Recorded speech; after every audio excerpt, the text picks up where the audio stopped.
Good morning everyone, स्वागत है आप सभी का आपके अपने यूट्यूब चैनल प्रैक्टिस पथ अभ्यास मार्ग में। फ्रेंड्स, आज जो सेशन लेके आए हैं, इस सेशन में हम लोग रुक्मिणी पब्लिकेशन का मॉडल प्रैक्टिस सेट देखेंगे बिहार सिपाही भर्ती 2025 के लिए। ठीक है, बिहार सिपाही भर्ती 2025 के लिए जैसा कि आप लोग जानते होंगे 19,838 पोस्ट के लिए जो है अभी ऑनलाइन आवेदन चल रहा है। तो आप लोग जल्द से जल्द इसको ऑनलाइन आवेदन कर लीजिए और मॉडल प्रैक्टिस सेट के लिए हमारे चैनल से जुड़ जाइए। इस बुक में friends total 30 model practice set दिया गया है और आज से हम लोग इस बुक को शुरू कर रहे हैं। सेट नंबर 1 आज हम लोग देखेंगे इस बुक का, टोटल 100 प्रश्न। तो चलिए शुरू करते हैं आज का सेशन। लेकिन उससे पहले अगर आप लोग हमारे चैनल पर नए होंगे तो प्लीज़ इस चैनल को सब्सक्राइब कर लीजिएगा और फ्रेंड्स वीडियो अगर अच्छी लगे तो अपने दोस्तों में भी इसको शेयर जरूर कर दीजिएगा। और पीडीएफ के लिए हमारी टेलीग्राम चैनल प्रैक्टिस पथ को ज्वाइन कर लीजिए, वहाँ से इसका पीडीएफ भी आप लोगों को मिल जाएगा रिवीजन करने के लिए। तो चलिए शुरू करते हैं आज का सेशन और देखते हैं इस सेट का पहला क्वेश्चन। क्वेश्चन नंबर फर्स्ट यहाँ पे क्वेश्चन नंबर फर्स्ट में देखिए कह रहा है कि संविधान सभा में संसदीय प्रणाली को राष्ट्रपति प्रणाली की तुलना में अधिक तरजीह यानी कि अहमियत दी गई क्योंकि। सही आंसर इसका हो जाएगा उपर्युक्त सभी के वजह से, ऑप्शन नंबर जो डी दिया गया है। यानी कि इसके संचालन का कुछ अनुभव था और सुस्थापित संस्थाओं को जारी रखने से अनेक लाभ थे। संभवतया उन्हें ऐसी नियतकालिक कार्यपालिका पसंद थी जिसे हटाया ना जा सके। और सी में दिया है कि बहुवादी समाज तथा विविधताओं से भरपूर देश के सभी के हितों के लिए अनुकूल थी। तो उपर्युक्त सभी इस क्वेश्चन का यहाँ पे सही आंसर हो जाएगा। और चलिए अगला प्रश्न अब देखते हैं। दिया है कि पाटलिपुत्र को किस शासक ने सर्वप्रथम अपनी राजधानी बनाया। तो वह शासक थे उदयन। ठीक है, उदयन ने सर्वप्रथम पाटलिपुत्र को अपनी राजधानी बनाया था और उदयन हर्यक वंश का शासक था। हर्यक वंश की स्थापना बिंबिसार ने किया था और हर्यक वंश को पितृहंता वंश के नाम से भी जाना जाता है। तो इस एक्स्ट्रा फैक्ट को भी फ्रेंड्स आप लोग जरूर याद रखिएगा। ऑप्शन नंबर जो ए दिया है बिल्कुल सही हो जाएगा। अगले प्रश्न में कह रहा है कि भारतीय संविधान की किस धारा के अंतर्गत आदिवासियों को कमजोर वर्ग का स्थान दिया गया है। तो वह धारा हो जाएगा धारा 342। भारतीय संविधान की धारा 342 के अंतर्गत आदिवासियों को कमजोर वर्ग का स्थान दिया गया है। ऑप्शन नंबर ए हो जाएगा बिल्कुल सही आंसर। आइए फ्रेंड्स अब देखते हैं अगला प्रश्न। दिया है कि मुख्यमंत्री किसके लिए जिम्मेदार नहीं है। तो इस प्रश्न का सही आंसर है राज्य की सुरक्षा। ठीक है, मुख्यमंत्री राज्य की सुरक्षा के लिए जिम्मेदार नहीं है। अनुच्छेद 355 के आधार पर राज्य की सुरक्षा के लिए संघ सरकार उत्तरदायी होता है। ठीक है, याद रखिएगा अनुच्छेद 355 के अनुसार। तो ऑप्शन नंबर जो सी दिया है ये बिल्कुल सही आंसर इसका हो जाएगा। अगले प्रश्न में कह रहा है कि वित्तीय घाटे का तात्पर्य क्या है। सही आंसर इसका हो जाएगा सभी मदों से प्राप्त आय खर्च से कम। यही क्या होता है, वित्तीय घाटे का मतलब होता है। ऑप्शन नंबर जो सी दिया है ये बिल्कुल सही हो जाएगा। चलिए अब अगला प्रश्न जो दिया गया इसको देख लीजिए। प्रश्न नंबर यहाँ पे 6 हो जाएगा। ठीक है, प्रश्न नंबर जो 6 दिया है देखिए इसमें कह रहा है कि change the following sentence from active to passive voice. Active voice में दिया गया है mister Kumar teaches us English. इसको क्या करना है, तो पैसिव वॉइस में चेंज करना है। पैसिव वॉइस में चेंज करेंगे तो फ्रेंड्स हो जाएगा ये we are taught English by mister Kumar. यानी कि ऑप्शन नंबर जो ए दिया है ये सही हो जाएगा। ठीक है, चलिए अब अगला प्रश्न देखते हैं। Choose the correct suffix to complete the word in the given sentence. Sentence है the accident happened because of careless blank दिया गया है। तो यहाँ पे हो जाएगा नेस। ठीक है, the accident happened because of carelessness हो जाएगा। ऑप्शन नंबर जो बी दिया है ये बिल्कुल सही आंसर यहाँ पे हो जाएगा। देखिए बिकॉज ऑफ एक प्रीपोजिशन है। ठीक है, बिकॉज ऑफ जो ये दिया गया है ये एक प्रीपोजिशन है जिसके साथ नाउन का प्रयोग करना चाहिए। और केयरलेस का जो नॉन फॉर्म हो जाएगा वो हो जाएगा केयरलेसनेस। तो इसलिए यहाँ पे क्या हो जाएगा NESS। ऑप्शन नंबर बी हो जाएगा बिल्कुल सही आंसर। उसके बाद नेक्स्ट क्वेश्चन में कह रहा है select the incorrectly spelled word from the given sentence. Sentence है the university claims students can face a lawsuit और fine for violating the UNO smoking prohibition.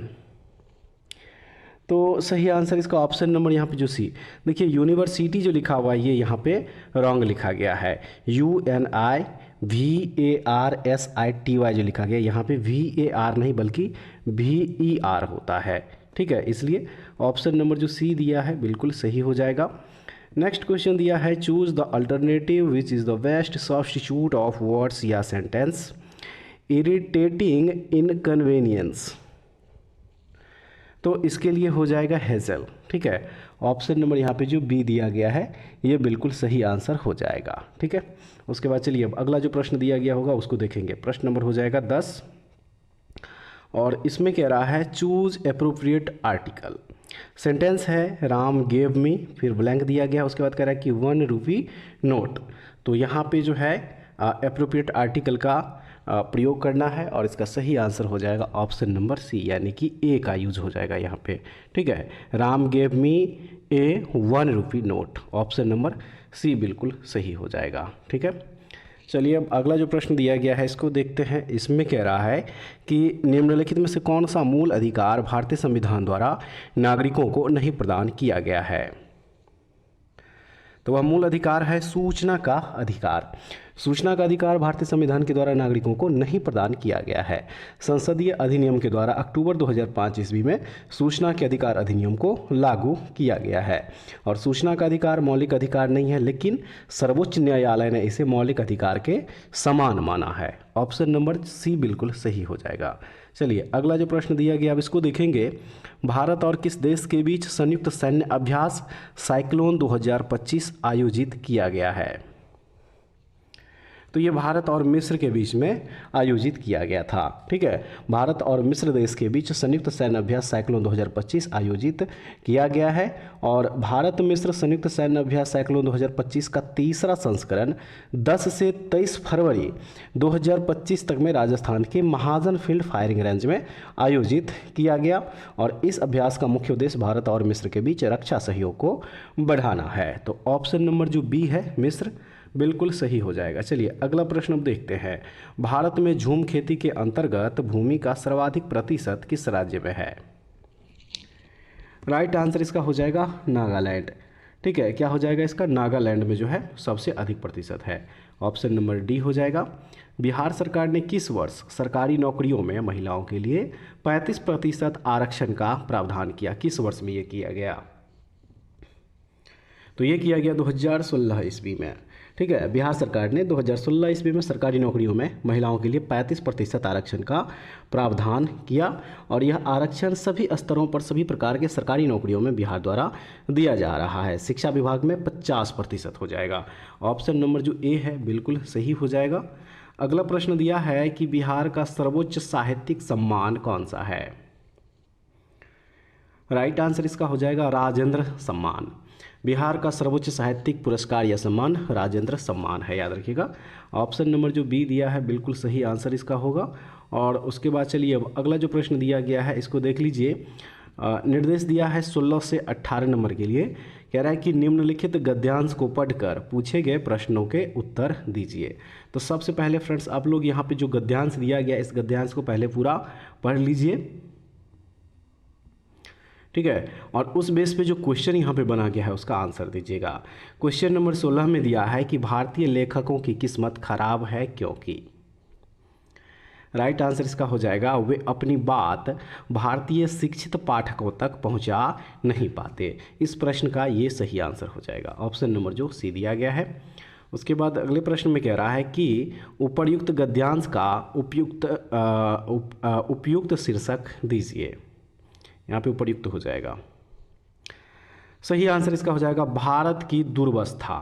ठीक है, भारत की दुर्वस्था, ऑप्शन नंबर डी हो जाएगा। चलिए अब अगला जो प्रश्न दिया गया है इसको देख लीजिए। प्रश्न नंबर हो जाएगा 18। प्रश्न नंबर जो यहाँ पे 18 दिया गया है इसमें कह रहा है कि भारत का सुशिक्षित समाज कौन सा साहित्य पढ़कर संतुष्ट हो जाता है। ये हो जाएगा अंग्रेजी यहाँ पे। ठीक है, गद्यांश के अनुसार भारत का सुशिक्षित समाज अंग्रेजी साहित्य पढ़कर संतुष्ट हो जाता है। ऑप्शन नंबर बी हो जाएगा सही। लिखा है अगला जो प्रश्न दिया गया देखिए इसमें लिखा है कि सही वर्तनी वाले शब्द का चयन करें। ऑप्शन दिया गया है यहाँ पे 4। और इसका जो सही वर्तनी है वह है ऑप्शन नंबर जो डी दिया गया है, ये भुलक्कड़। ठीक है, ऑप्शन नंबर डी बिल्कुल सही आंसर इसका हो जाएगा। देखेंगे अब अगला प्रश्न कह रहा है कि सरला से फल खाया जाता है का कृत्यवाच्य क्या होगा। तो इसका कृत्यवाच्य हो जाएगा सरला फल खाती है। ऑप्शन नंबर जो डी दिया हुआ है ये बिल्कुल सही आंसर होगा। उसके बाद चलिए अब अगला प्रश्न देखते हैं। कह रहा है इसमें कि चुंबकीय क्षेत्र के बारे में निम्नलिखित में से कौन सा कथन सही है। तो सही कथन हो जाएगा कि किसी भी बिंदु पर इसकी दिशा चुंबकीय दिक्सूचक द्वारा मापी जाती है, यानी कि ऑप्शन नंबर जो सी है ये बिल्कुल सही हो जाएगा। नेक्स्ट क्वेश्चन हो जाएगा एटीपी का उत्पादन किस कोशिकांग में होता है। एटीपी का उत्पादन किस कोशिकांग में होता है। तो सही आंसर इसका हो जाएगा सूत्रकणिका। एटीपी का उत्पादन सूत्रकणिका यानी कि माइटोकॉन्ड्रिया कोशिकांग में होता है। ऑप्शन नंबर सी हो जाएगा सही। व्यक्ति अपना दाढ़ी बनाने के लिए जिस दर्पण को प्रयोग में लाता है वह कौन सा दर्पण है। तो वह दर्पण होता है अवतल दर्पण। व्यक्ति अपनी दाढ़ी बनाने के लिए अवतल दर्पण का प्रयोग करता है। और याद रखिएगा अवतल दर्पण का धंसा हुआ भाग परावर्तक सतह होता है। ऑप्शन नंबर जो बी दिया है ये बिल्कुल सही आंसर हो जाएगा। उसके बाद हो जाएगा कि ठोस में चल सकने वाली तरंगें हैं। ठोस में चल सकने वाली तरंगें कौन सी है। तो ये हो जाएगा ए और बी दोनों, यानी कि अनुप्रस्थ तरंगे और अनुदैर्घ्य तरंगे, ये दोनों तरंगे ठोस में चल सकने वाली है। तो क्या हो जाएगा इस प्रश्न का सही answer option number C. Next question में कह रहा है कि किसी द्रव्य के कणों के बारे में कौन सा कथन गलत है। तो गलत कथन है कि द्रव्य के कणों की गति किसी भी बाह्य बल से अप्रभावित रहती है। ऑप्शन नंबर ए हो जाएगा बिल्कुल सही आंसर। एक लेंस में आवर्धन का मान सदैव 1 से कम होता है, वह लेंस क्या कहलाता है। वह लेंस क्या कहलाता है। राइट आंसर वह लेंस कहलाएगा अवतल लेंस। ठीक है, अवतल लेंस कहलाएगा। और अवतल लेंस में आवर्धन का मान सदैव 1 से कम होता है। तो इसलिए ऑप्शन नंबर जो बी है बिल्कुल सही हो जाएगा। जाइलम ऊतक के कौन से तत्व परस्पर जल संवाहक चैनल बनाते हैं। तो ये हो जाएगा वाहिका और वाहिनिका। जाइलम ऊतक के वाहिका और वाहिनिका तत्व परस्पर जल संवाहक चैनल बनाते हैं। जाइलम पौधों का संवहनी ऊतक है। यह पौधों के ऊपरी हिस्से तक जल और घुले हुए खनिजों का परिवहन करता है। ऑप्शन नंबर जो डी दिया है बिल्कुल सही हो जाएगा। चलिए अगला प्रश्न देखते हैं। एक ठोस पिंड की गति पर विचार करें जो किसी प्रकार से किलकित या स्थिर है। इस प्रकार के निकाय की संभावित गति सर्वोत्तम रूप से क्या कहलाती है। तो फ्रेंड्स ये कहलाती है घूर्णन। क्या कहलाती है। घूर्णन कहलाती है ये। ठीक है, एक ठोस पिंड की गति पर विचार करें जो किसी प्रकार के किलकित या स्थिर है। इस प्रकार के निकाय की संभावित गति सर्वोत्तम रूप से घूर्णन कहलाती है। किलकित या स्थिर बिंदु का अर्थ यह है कि पिंड का एक बिंदु या एक धुरी स्थिर बनी रहती है और अन्य भाग इसके चारों ओर घूमते हैं। और इस स्थिति में स्थानांतरण गति संभव नहीं होती क्योंकि पूरा निकाय एक स्थान से दूसरे स्थान पर नहीं जाता। तो ऑप्शन नंबर जो डी है घूर्णन बिल्कुल सही आंसर होगा। नेक्स्ट क्वेश्चन नंबर 29 में दिया है कि निम्नलिखित में से उस विकल्प का चयन करें जो त्रिशंकु होना मुहावरे का अर्थ व्यक्त करता है। चलिए पहले ऑप्शन देख लेते हैं। ऑप्शन जो दिया गया है देख लीजिए। सही आंसर इस क्वेश्चन का हो जाएगा अधर में लटकना, यही इसका आंसर हो जाएगा। ठीक है, मनुष्यों में आंत्र हुक वर्म रोग एस्केलमेंथिस की किस प्रजाति के कारण होता है। तो उस प्रजाति का नाम है एनसाइलोस्टोमा डुओडेनल, यानी कि ऑप्शन नंबर जो ए दिया हुआ है। मनुष्यों में आंत्र हुकवर्म रोग एस्केलमेंथिस की एनसाइलोस्टोमा डुओडेनल प्रजाति के कारण होता है। ऑप्शन नंबर ए हो जाएगा बिल्कुल सही आंसर। आइए फ्रेंड्स अब अगला जो प्रश्न दिया गया है इसको देख लीजिए। प्रश्न नंबर 31 बता दें आप लोगों से मैथ का जो क्वेश्चन होगा उसका आंसर टिक कर दे रहे हैं, खुद से उसको सॉल्व कर लीजिएगा। 31 नंबर जो प्रश्न है इसका सही आंसर हो जाएगा 40 सेंटीमीटर, यानी कि ऑप्शन नंबर ए। 32 का हो जाएगा ऑप्शन नंबर डी, यानी कि 2 हो जाएगा। उसके बाद प्रश्न नंबर जो 33 दिया है इसका सही आंसर हो जाएगा ऑप्शन नंबर सी। और 34 नंबर जो क्वेश्चन दिया गया इसका सही आंसर ऑप्शन नंबर जो डी दिया हुआ है ये बिल्कुल सही हो जाएगा। ठीक है, 35 नंबर प्रश्न का जो सही आंसर दिया है वो दिया है ऑप्शन नंबर यहाँ पे डी। 36 का हो जाएगा ऑप्शन नंबर डी। उसके बाद 37 नंबर जो क्वेश्चन इसका सही आंसर ऑप्शन नंबर यहाँ पे बी हो जाएगा। ठीक है, उसके बाद चलिए अब अगला जो प्रश्न दिया गया है इसको देख लेते हैं। कह रहा है इसमें कि सूची 1 को सूची 2 से सुमेलित कीजिए और सही उत्तर चुनिए। सूची 1 में मुहावरा दिया गया है और सूची 2 में उसका अर्थ दिया गया और इसको क्या करना है, सही मिलान करना है।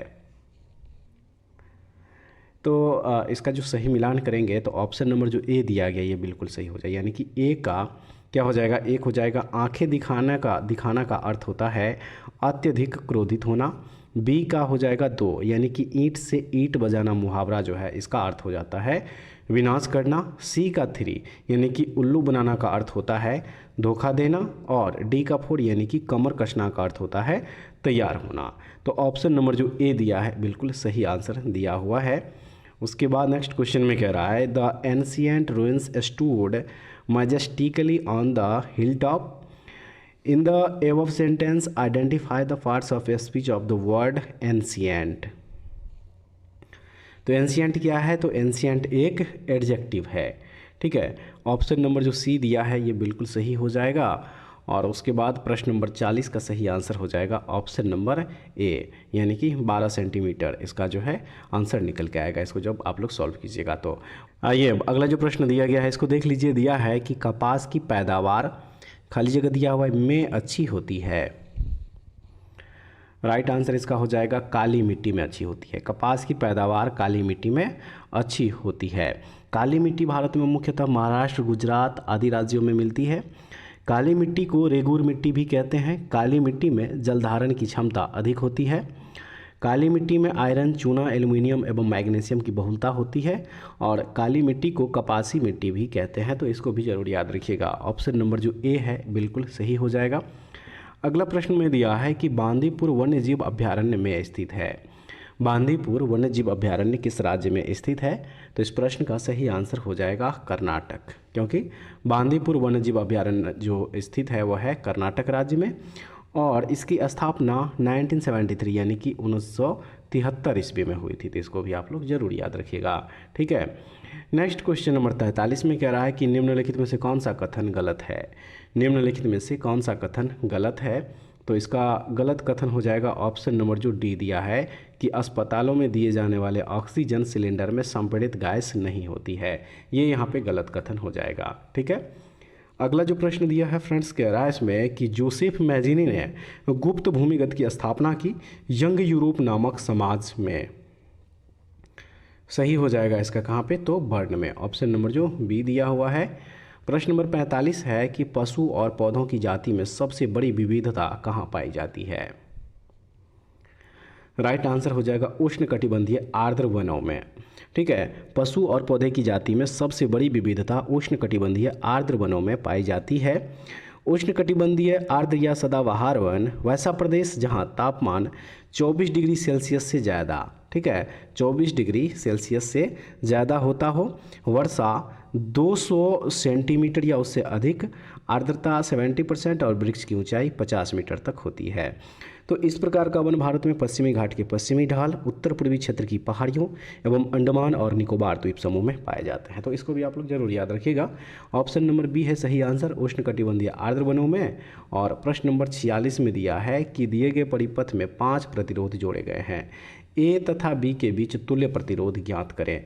ए तथा बी के बीच में तुल्य प्रतिरोध ज्ञात करने के लिए कहा जा रहा है, तो इसका जो सही आंसर हो जाएगा वो हो जाएगा ऑप्शन नंबर ए, यानी कि 14/3 ओम जो है इस प्रश्न का सही आंसर निकल के आएगा। उसके बाद चलिए अगला प्रश्न अब देखते हैं, निम्नलिखित में से कौन सा या कौन से कथन सही है। तो पहले 3 कथन जो यहाँ पे दिया गया इस तीनों कथन को देख लीजिए और उसके बाद उसका सही आंसर दीजिएगा।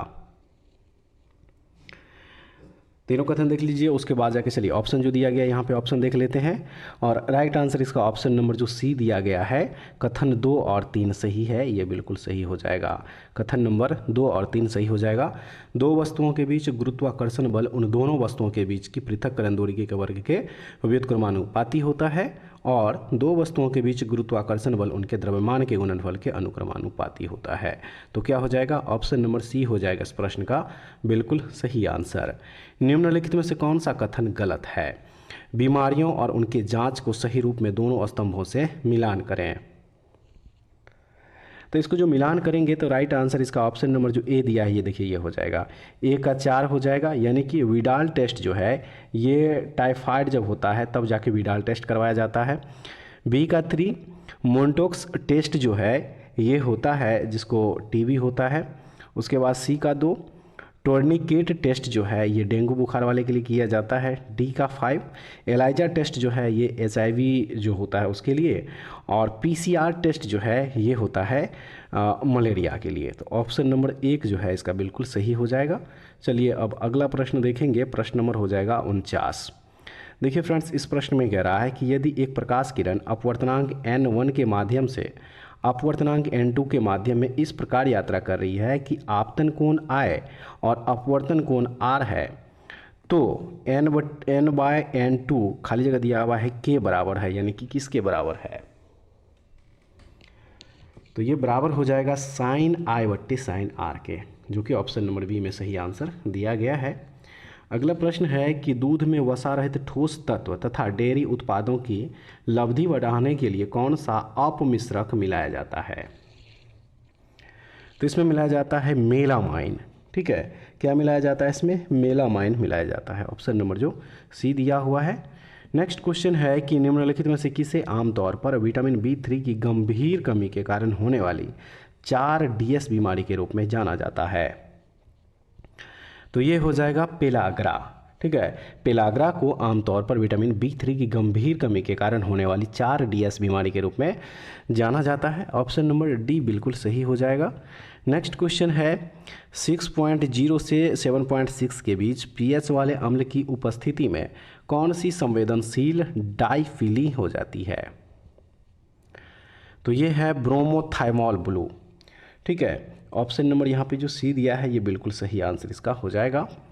नेक्स्ट क्वेश्चन में कह रहा है कि उस रक्त विकार का नाम बताइए जो हीमोग्लोबिन के उत्पादन को कम कर देता है।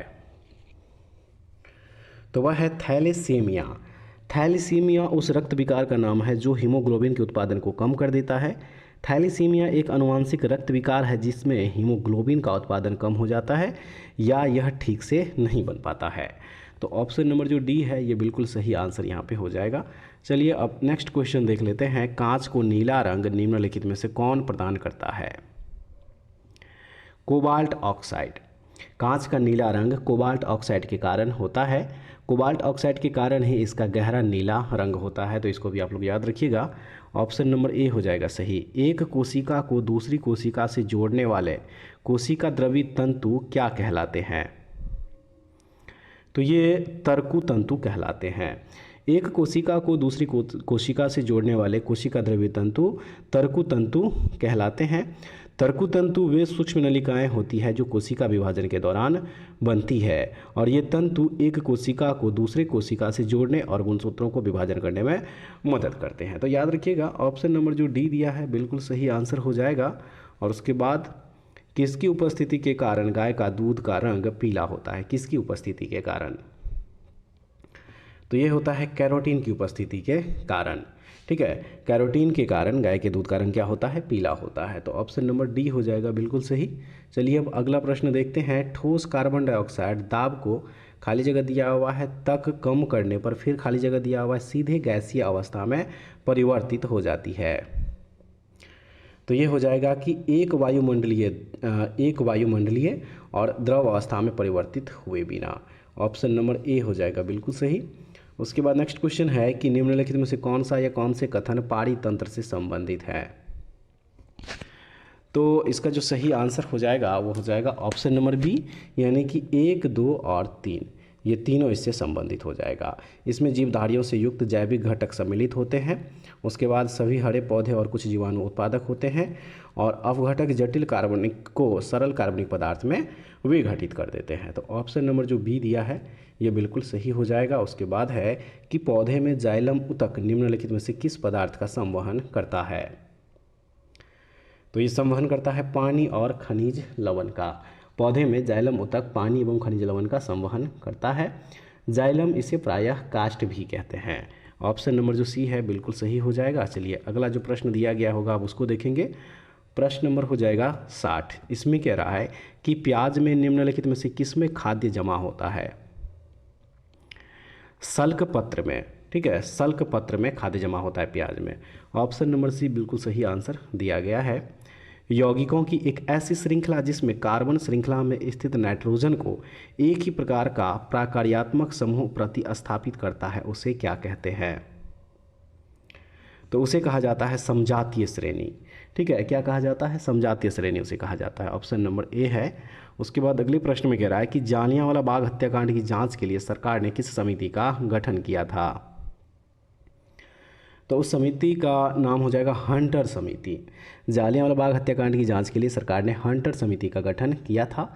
हंटर समिति 7 सदस्यीय समिति था और हंटर समिति के अध्यक्ष लॉर्ड विलियम हंटर था और इस हंटर समिति का वास्तविक नाम डिसऑर्डर इंक्वायरी कमेटी था। तो इसको भी आप लोग जरूर याद रखिएगा। ठीक है, ऑप्शन नंबर डी बिल्कुल सही आंसर हो जाएगा। उसके बाद अगला प्रश्न में कह रहा है रॉलेट एक्ट के विरोध में किसने लगान न देने का आंदोलन चलाने का सुझाव दिया था?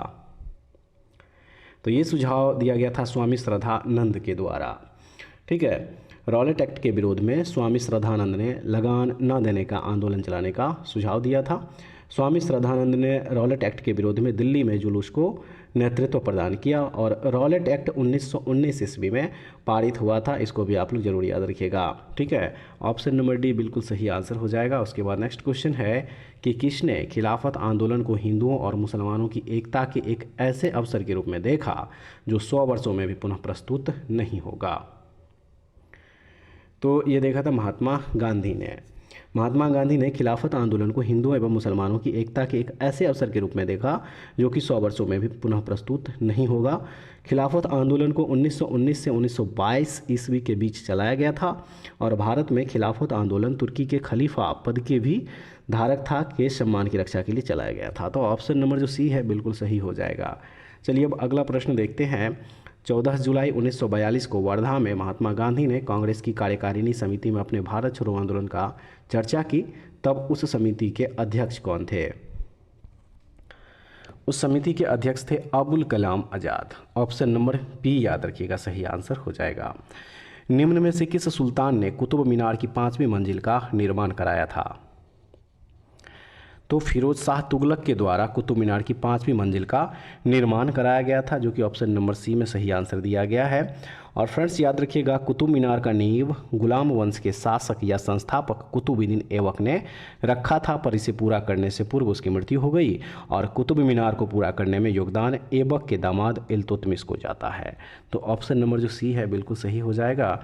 नेक्स्ट क्वेश्चन है कि भारत में तांबा गलाने का आधुनिक कारखाना सबसे पहले कहाँ खुला? सबसे पहले खुला था घाटशिला में।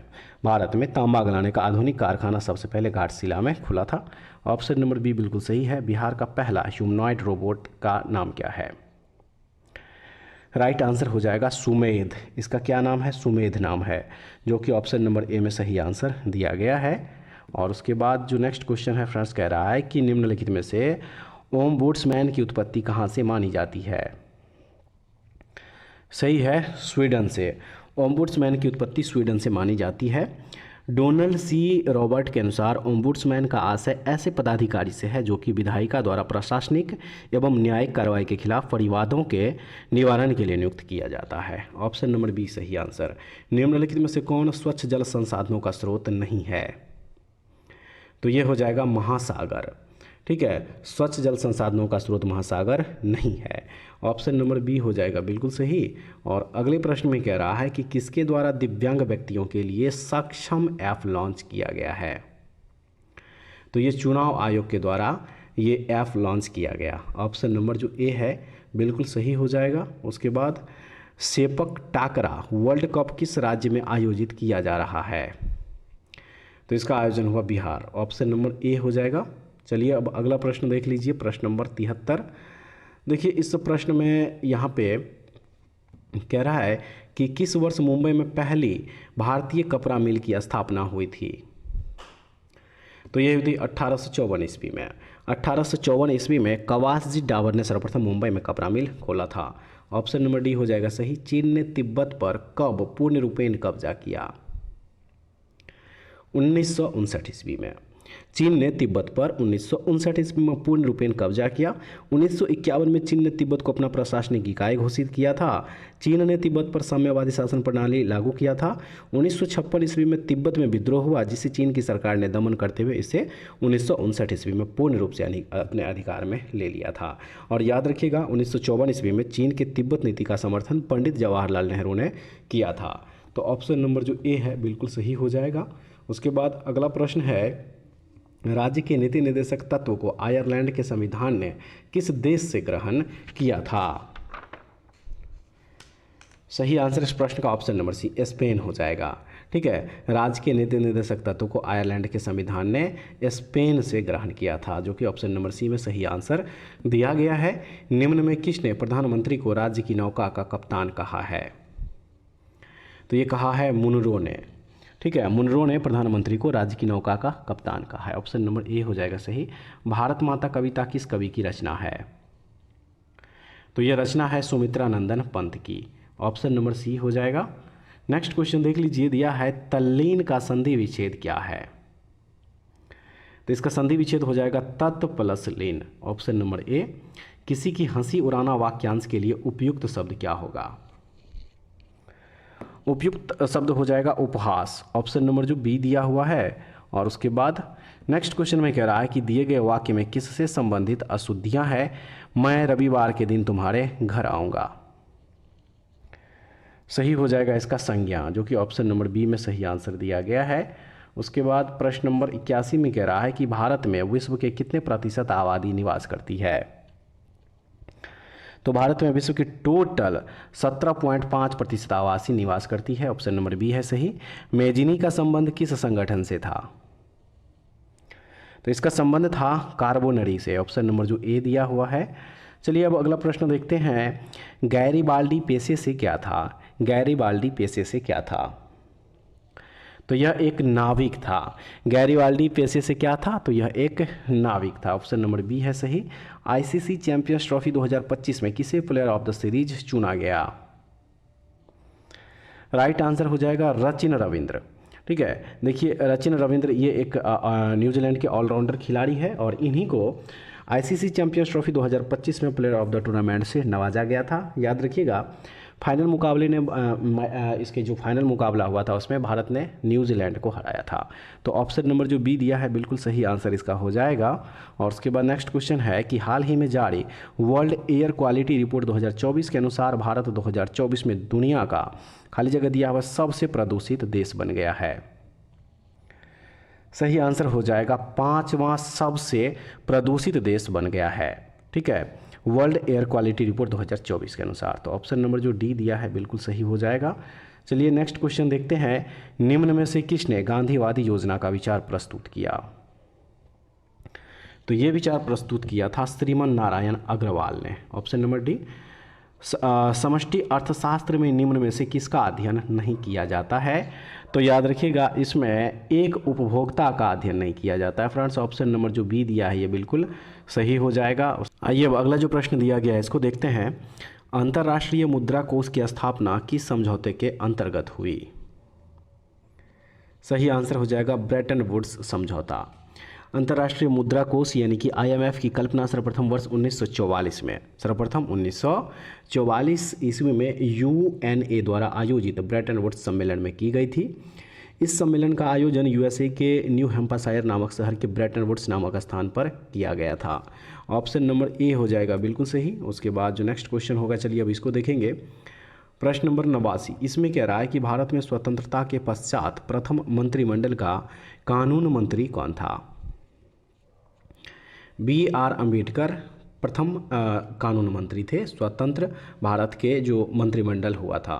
तो ऑप्शन नंबर जो डी दिया है ये बिल्कुल सही आंसर हो जाएगा। उसके बाद है लोकसभा में राज्यवार सीटों का आवंटन सन 1971 की जनगणना पर आधारित है। यह निर्धारण किस वर्ष तक यथावत रहेगा? सही है 2026 तक, इसमें कोई बदलाव नहीं होगा। ऑप्शन नंबर जो बी है बिल्कुल सही हो जाएगा। उसके बाद निम्नलिखित धातुओं को उनकी अभिक्रियाशीलता के क्रम में व्यवस्थित कीजिए। ऑप्शन नंबर जो ए दिया है सही हो जाएगा, सोडियम, मैग्नीशियम, एल्यूमिनियम और जिंक, जो कि ऑप्शन नंबर ए में बिल्कुल सही दिया गया है। उसके बाद प्रश्न नंबर जो अगला हो जाएगा वो हो जाएगा 92। कह रहा है इसमें कि निम्नलिखित में से कौन सा रक्त अस्कंदन के लिए अनिवार्य है, यानी कि ब्लड क्लोटिंग के लिए। तो ये हो जाएगा Ca++, ठीक है, यानी कि कैल्शियम। कैल्शियम रक्त के अस्कंदन के लिए अनिवार्य है। ऑप्शन नंबर जो सी बिल्कुल सही आंसर हो जाएगा। नेक्स्ट क्वेश्चन है कि नरेगा को मनरेगा नाम कब दिया गया। 2 अक्टूबर 2009 ईस्वी को नरेगा को मनरेगा नाम 2 अक्टूबर 2009 को किया गया था। यह कानून राष्ट्रीय ग्रामीण रोजगार गारंटी एक्ट के रूप में सितंबर 2003 में पारित हुआ। इसकी शुरुआत 2 फरवरी 2006 को प्रधानमंत्री मनमोहन सिंह द्वारा आंध्र प्रदेश से की गई थी। ऑप्शन नंबर जो सी दिया गया है, देखिए इस क्वेश्चन का यहाँ पे बिल्कुल सही आंसर हो जाएगा। उसके बाद अगला प्रश्न है कि जीवन का आधारभूत पदार्थ माना जाता है किसे। जीव द्रव्य को माना जाता है, ठीक है। ऑप्शन नंबर जो डी है बिल्कुल सही हो जाएगा। उसके बाद चलिए अब अगला प्रश्न देखते हैं। प्रश्न नंबर 95 में कह रहा है कि प्रकाश संश्लेषण यानी कि फोटोसिंथेसिस की दर सबसे अधिक होती है किसमें। सबसे अधिक होती है किसमें। राइट आंसर लाल रंग। ऑप्शन नंबर जो सी दिया है यह बिल्कुल सही हो जाएगा। उसके बाद चलिए अब नेक्स्ट क्वेश्चन देख लेते हैं। Select the option that can be used as a one word substitute for the given group of words. दिया है vertebrata animals that crawl on the ground, तो इसके लिए हो जाएगा रेप्टाइल्स, ठीक है। क्या हो जाएगा, रेप्टाइल्स हो जाएगा। ऑप्शन नंबर जो डी दिया हुआ है। उसके बाद नेक्स्ट क्वेश्चन है choose the most suitable preposition. Sentence है दया इज सफरिंग, उसके बाद ब्लैंक है फीवर। तो यहाँ पे जो सूटेबल प्रीपोजिशन का यूज हो जाएगा वो हो जाएगा फ्रॉम का। Daya is suffering from fever. Option number A. Select the most appropriate antonym of the given word. Word है डिले। डिले वर्ड दिया गया है और इसको यहाँ पे क्या करना है, तो इसका एंटोनिम वर्ड चूज करना है। तो फ्रेंड्स इसका राइट आंसर हो जाएगा ऑप्शन नंबर डी एडवांस हो जाएगा, ठीक है। क्या हो जाएगा, एडवांस हो जाएगा। डिले का अर्थ होता है देर करना, जबकि एडवांस का अर्थ होता है आगे। तो क्या हो जाएगा इसका, ऑप्शन नंबर डी हो जाएगा। Next question number 99। Select the most appropriate synonym of the given word. Word है ट्रांसिएंट। ट्रांसिएंट वर्ड दिया गया है और इसका सिनोनिम वर्ड चूज करेंगे तो हो जाएगा टेम्पररी, ठीक है। क्या हो जाएगा, टेम्पररी हो जाएगा। ट्रांसिएंट का अर्थ होता है क्षणिक या अकाल्पनिक, ठीक है। तो यहाँ पे क्या हो जाएगा, टेम्पररी हो जाएगा। ऑप्शन नंबर जो डी दिया है बिल्कुल सही हो जाएगा। और लास्ट क्वेश्चन में दिया है select the most appropriate meaning of the given Adam. Adam है बॉटम लाइन, बॉटम लाइन। तो इसके लिए हो जाएगा द मोस्ट इम्पोर्टेंट फैक्ट, यानी कि ऑप्शन नंबर जो बी दिया हुआ है। तो फ्रेंड्स उम्मीद करते हैं आज का सेट आप लोगों के लिए काफ़ी यूजफुल होगा। जरूर देखिएगा फ्रेंड्स इस सेशन को। उसके बाद कमेंट्स में बताइएगा कि सेशन आप लोगों को कैसा लगा और टोटल आप लोग इसमें से कितना क्वेश्चन सही कर पाए हैं। तो ऐसे वीडियो के लिए हमारे चैनल से जुड़े रहिए। नेक्स्ट वीडियो में दोबारा फिर से मिलते हैं, तब तक के लिए जय हिंद।